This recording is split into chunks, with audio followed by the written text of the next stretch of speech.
properly talk about a 45-year legacy in less than 45 minutes? You can't, but I'll try. In 1975, in a moderate-sized church on Stringfield Road, a young married couple, each with their own musical prowess, said yes to a preacher who asked if they could start a choir at that church. However, Murphy and Antoinette didn't stick with traditional style of Adventist church music. Original member Teresa Anderson recalls. At that point in time, the Adventist church wasn't that kind to those who sang gospel music. You got a lot of frowns, and we had a lot of naysayers who said that kind of music, you all need to tone it down. But Murphy and Antoinette weren't discouraged by naysayers. Their determination to continue the ministry allowed them to grow the choir in number, often recognized by just their robes. A choir that would go on to sing with the likes of Darrell Coley, Kenny Rogers, and Larnell Harris. But oddly enough, the directors nor the choir boasted in those successes. Tenor and original choir member John Lewis Matthews explains why. For other people, it would be for the congregation. My feeling is that the choir was never better than when they were in service singing for church. Concerts, we were good, but it was always the church services that we really shined at. And I think it was for the congregation that we sang the best because it was a worship service.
Pieces like Antoinette's arrangement of The Lord is Blessing Me not only found its way out of First Church, but the city of Huntsville, becoming a staple in other churches' worship services, a feat that soprano Cheryl Sullivan doesn't take lightly. It shows me the impact that the Inspirational Choir has had, not only on First Church, not even on just the Adventist community, but I mean nationwide. Really, just about anywhere you go, Baptists, Methodists, anywhere, you hear songs that originated right here with this choir. Sometimes larger groups can be a powder keg of personalities, oftentimes causing major rifts and dramatic breakups. But the Inspirational Choir was different. Lewis Matthews explains why. The choir had fun together. You know, that was the thing. I think the other part of it is that here we are as this group of people, you know, that did different things for a living, different ages for the most part, and we all enjoyed each other's company a lot. I mean, to take bus trips 16, 18 hours on two buses, you know, it was kind of an interesting thing. It was a family, and that meant a lot to me, to be able to be a part of a family with common goals. Murphy and Antoinette always believed in church ministry, often singing 2 Sabbaths a month in the choir's beginnings. But after Murphy saw a growing youth choir rehearsing at the church, he encouraged director Teresa Anderson to take second Sabbath, and Teresa took her lessons she learned from Murphy and Antoinette to her own choir. What I learned from Antoinette and Murph was that it didn't take 2, 3, 4, 5 hours to teach 2 songs, possibly go into a third song. They were about the business. And it put us in the frame of mind that, yes, it could be done. And just from watching and learning from Antoinette and Murph, I was able to transition that over to the young people that I worked with. It didn't take all day. It didn't take all night. This couple came along and they showed that it could be done in 1 hour. Those infamous 1 hour rehearsals were one of a kind, and sometimes it would produce amazing moments that would be considered lightning in the bottle. Such was the case of the choir arrangement of Eleanor Wright's A Better Day, originally sung by the First Church Inspirational Choir. Murphy explains it better. A few months ago, my wife and I sat down and we worked out an arrangement for the choir for A Better Day. We sang it one time at church, and we haven't done it since, till this afternoon at rehearsal with the original solo artist. And it so blessed our souls, it made us come over here and sing some more. She's the best, Eleanor Wright.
better day. After a while,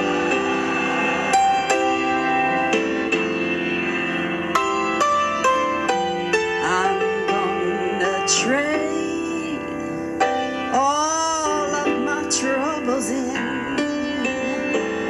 for a lifetime of smiles, and I'll forget how hard it's been to run these last few miles. And when Jesus says to me, welcome home, my child, all of the bitter heartache here will surely be worthwhile. Better day.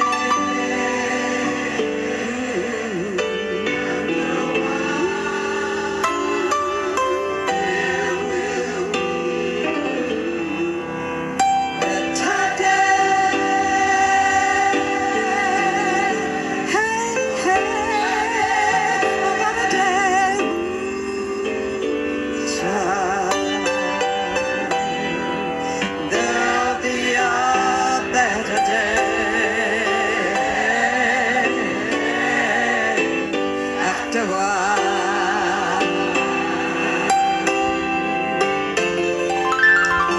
I said I'm gonna trade all of my troubles in for a lifetime of smiles, and I'll forget how hard it's been to run these last few miles. But oh, when Jesus says to me, come on home, my child, all of the bitter heartache will surely be worthwhile. Better day. After a while, there will be better day.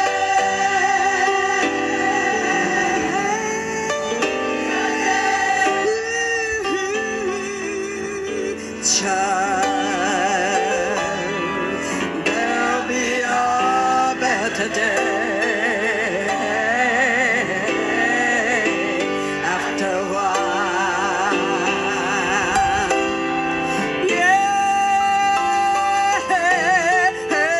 I'm gonna trade every one of my troubles in for a lifetime of smiles. I'm gonna forget how hard it's been to run these last few miles. But when Jesus says to me, Eleanor, yeah, come on home, all the bitter heartache here will surely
more than just iconic. To the choir, it was an incredible way to minister. Soprano Ivy Starks puts it in the best way. Every time we sing, it's like the Bible study that's been told. We don't get a chance to just knock on every door, but we do get the opportunity to knock on every heart.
It's not easy to sustain a choir for a long time, but what was special about the Inspirational Choir that made some members stay for 45 years and other members, even after leaving the city, plan their visits around Fourth Sabbath?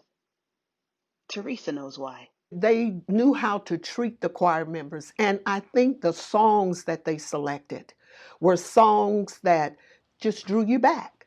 At the end of the day, you knew that they chose meaningful songs that just kept you going. And so therefore the camaraderie that they brought to the choir, the love, the respect, you couldn't help but want to be a part.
After the loss of Antoinette in 2013, many were worried that Murphy wouldn't continue. And while he considered it, God had other plans. Murphy's act of obedience continues to be a ministry all on its own. One of the greatest legacies to me personally is It doesn't matter how many people are in the audience. Murphy's going to give it his all. It could be 5 people in the audience because he himself has a musical story to tell. From humble beginnings in a red sanctuary on Stringfield Road to an average of 80 singers every fourth Sabbath on Evangel Drive, some may wonder, is there a secret to the success? Alto Lynette Stokes thinks it's much deeper than getting up and singing songs. No matter what was going on, you knew that Murphy and Antoinette believed in the ministry that they had. And for me, for something to last that long, even after she is resting in her grave, awaiting that day, her ministry still lingers. And that's the power, I believe, that's a part of the Inspirational Choir. And I am just so thankful that I had the honor and the privilege of being a part of that. 45 years of a musical legacy has the ability to minister to and touch generations of churchgoers, members, and even musicians. Such is the case for a pianist named Mark Francis.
Organist Theodore Breach sums up the choir in the best way. It's the most wonderful experience that I think anyone can experience. It's a mission, it's a journey, and it's a ministry all combined in one. So its legacy will live on and on and on, whether there are 5 of us singing, 105 of us singing, because we have a director who has given his all to a group of people who have learned how to tell the story and send the message. –